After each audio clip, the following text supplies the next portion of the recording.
Hi everybody, welcome back to my channel, Bumblebee Corner. I'm happy to have you here. Today I am going to give you a couple upcycles with pieces that I have thrifted, and I just felt they needed a little updating, and I'm going to use Connie's Lines and Designs rice papers that I am now carrying in my booth at Storehouse in Port Huron, Michigan, so I'm really excited about that. So for this first project on this cute little box, I am going to paint it with Fusion's Buttermilk Cream. It's just a really pretty creamy yellow. And I do like all my projects to look completed, so I am going to paint the inside and the outside. And I do end up doing 2 full coats. And then I did have some little touch-ups here and there. But since I do like the distressed look, I'm going to kind of distress it back with some sandpaper. So, if it's lacking in a couple spots here and there, that's okay. So while I'm painting here, I do want to apologize. I haven't really posted anything for the past couple weeks. My brother-in-law was very, very sick and has since left us. So that was just really rough for me to get through. He's been around since I was like probably 5 years old, so I really don't remember life without him. So it just took a little bit to kind of get through all that, and it's still a struggle, but I'm trying to get busy and trying to get back to as normal as I can. So here I'm just finishing up the box. And like I said, I kind of did the 2 coats, and then I kind of just did some touch-ups because since that green was so dark and the yellow is so light, it took a couple coats, and then maybe like a half a coat, I'll say, just kind of touching up spots where that green was still showing through.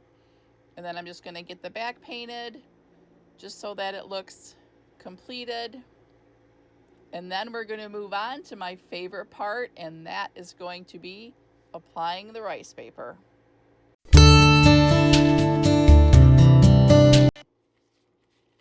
All right, so I've got it all painted, and now it's time for the rice paper. And I chose Multiple Moments of Happiness. I love these little birds, and it's a 3-aught paper, so I'll do this project, and then I still have 2 more that I can do 2 other projects with. So I'm just kind of placing it where I want it to be. And now I'm just going to kind of trim up the paper a little bit. I don't like to have too much excess. It just kind of makes it easier to work with. At least for me it does. So I am using liquid patina as my decoupage medium. So what I do is I'm just going to go ahead and I'm going to take my paintbrush and just apply. I go a little bit heavier because this rice paper is heavy. I'm hearing that Fusion's decoupage gel is better with rice paper, so I think I'm going to have to invest in some of that. But I just go ahead and I'm just doing not super thin, but not super heavy either. And then I'm going to I spritz it with water. It just kind of opens up the fibers and it makes it easier and helps with wrinkles. So I just kind of apply it where I want it. Then I'm just going to kind of take my fingers and I just kind of go over and check for wrinkles to make sure it's laying flat and everything's adhered. There was just like a little bit of a bump. Must have been something in the paint, so I'm just kind of scraping that little bump off. And then I realized I forgot to paint the back of this white. I could have painted the wood, like that little, what do you call that little cover? I could have painted that white, but I just decided to paint the back of the rice paper before I applied it. It just helps make all the colors pop. And there are so many pretty colors in this little bluebird. So I'm just going to go ahead and I'm going to paint the back of this, and I'm going to let it dry before I apply it. All right, so I got that all painted and it's dry. So I'm going to go ahead and do another layer of liquid patina since the first coat pretty much dried on me. So like I said, I just kind of go and do a thin coat all over. And then I'm going to place that rice paper where I want it. I just want to make sure I have the bird and a lot of those florals. I want them all in there. I don't want to lose anything. So I just kind of go ahead and I rub all over with my fingers just to make sure everything is really adhered. And then I'm going to go back over the top with another coat of liquid patina. I do kind of go like heavier around the edges, especially just to make sure everything gets adhered down and it's going to stick really well. So I'm just going to go ahead and I'm going to do this, and then I'm going to let this all dry so I can come back and sand off all the excess on the edges. All right, so everything is completely dry, and I do want to mention you do want to make sure it's completely dry. Otherwise, when you start sanding like this, you take a chance of ripping the paper, and you don't want that to happen. And I'm going in, well, normally I go downward, but in this case right here, I'm going upward. I just want a really clean edge all the way around. So I'm just kind of going, and I'm going to do this all the way around just to make sure I have a nice, good, clean edge.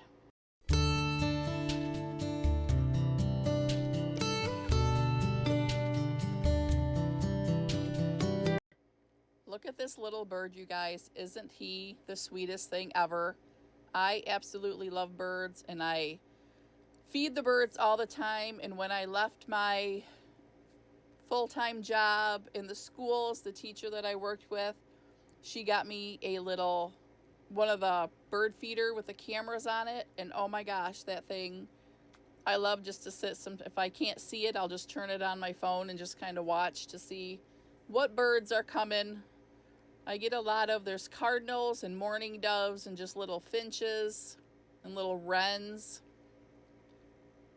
It's one of my favorite pastimes, just to sit and watch the birds. So I'm just going to finish up this. I'm almost done sanding all the edges. And then I'm going to go through, after I get this done, as you know, I love the distressed, vintage, old look. So I do go ahead and I sand the whole box down just to kind of give it that aged look. I just go around all the edges and the sides. And I did that little drawer. So let me go ahead and finish this up so I can show you the finished project.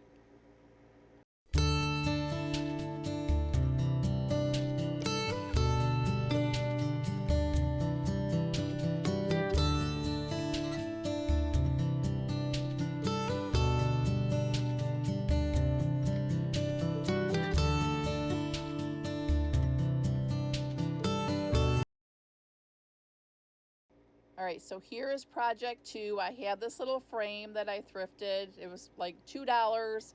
And then I'm sure I got it on a senior day, so it was like 25% off. But I thought this little rice paper, which is multiple, it's called Geranium of Love. And there are multiples on this sheet also. So I'm going to go ahead, and I found a green that would look really good. And I came up with fusions. It's called Carriage House. And it's just a really pretty, and I think it'll be really, really good for this one. So I just kind of took the insides out, and I'm just going to go ahead and I'm going to paint this frame. And I had a small brush here because I'm trying to get down. It's kind of like a wicker, so I'm trying to get down in all those little nooks and crannies. And this I go over 2 coats, and then I do have to like touch up a few spots where you can see the white poking through. And I didn't get all of the white. Some of it is still there, and that's okay. So let me go ahead, and I am going to get this painted up. I'm sure you don't want to watch this whole process. So let me get this finished up and get it dried, and we'll come back and go on to the next step.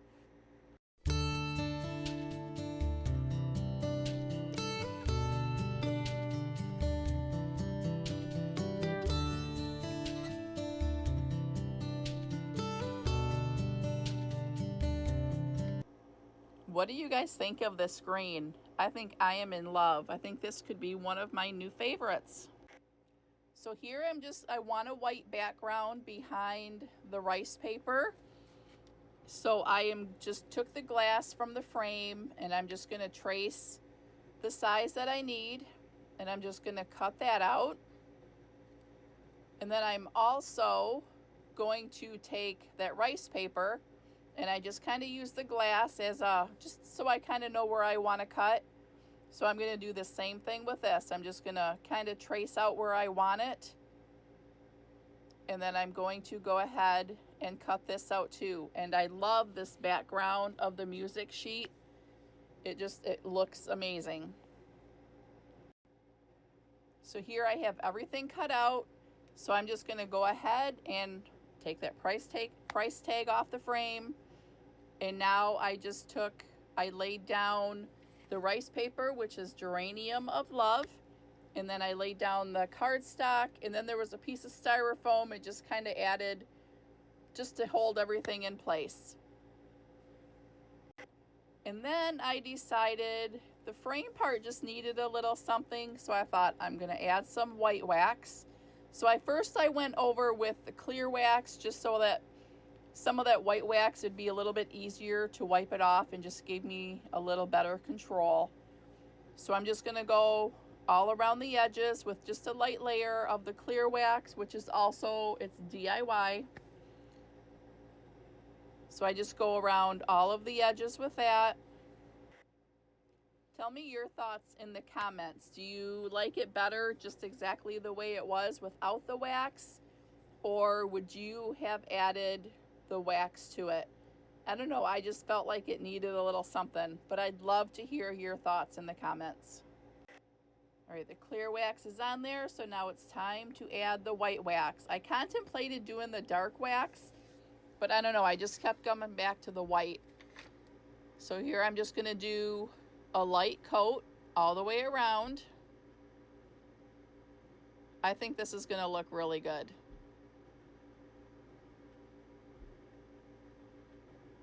I think I like the white with that green, and then once I wipe it back, I think it's going to look great. So here I'm just going to go, and then once I get this done, I'm going to grab my paper towel.